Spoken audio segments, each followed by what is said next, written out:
Mga kaibigan, welcome back. Ito ang pag-uusapan natin, Kevin Kiambao at Kai Sotto. Si Kevin, mga kaibigan, nagpakilala na doon sa Korea. Galing mga kaibigan, nagpaulan ng tres na moisturize pa. At ito si Kai Sotto, bibigyan ko po kayo ng napakainit na balita at update sa kanya.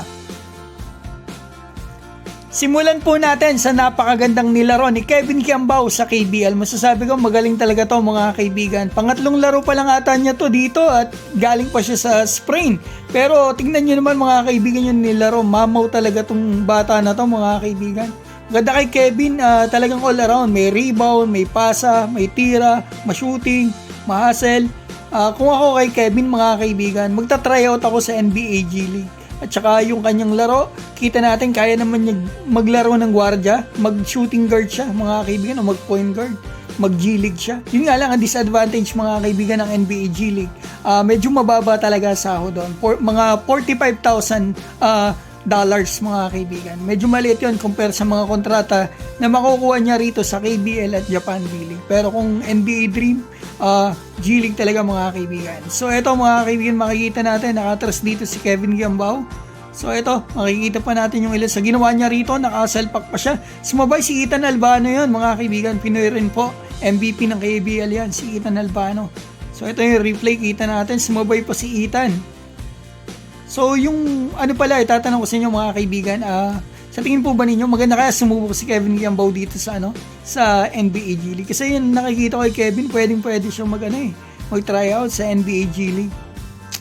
Ito, fourth quarter makikita natin humabol pa yung kalaban, yung DB.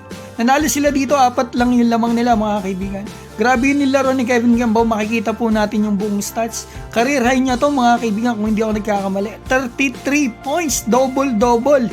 Yan mga kaibigan ang stats ng ating kababayan dito sa KBL. Pang ilang laro pa lang niya dito sa liga na ito.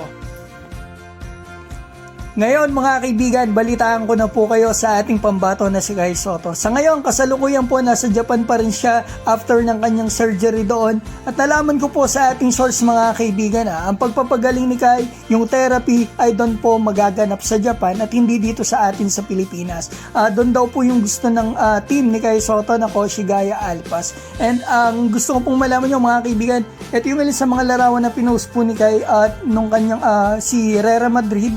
Ito makikita natin sa tuhod ni Kai, meron pa po siyang supporter, parang supporter yan sa kanyang tuhod. Sana bumuti na ang kanyang pakiramdam, maging mabilis ang kanyang recovery at inihiling ko po ang inyong walang sawang suporta sa kanya. Dagdag ko lang mga kaibigan, ang trainer po ni Kai Sotto na si Coach Mel Lantin ng Fit21, shoutout po sa inyo, ay eto, nasa Japan na po ngayon si Coach Mel mga kaibigan. Makakasama niya si Kai and I'm sure napakaganda talaga nito para mas mabilis ang paglakas ng ating pambato na si Kai Sotto. Mga kaibigan, yan po mabilis na balita natin. Maaari na po kayo mag-comment dyan sa baba at maraming salamat po sa inyong solid na suporta. Mabuhay po kayo.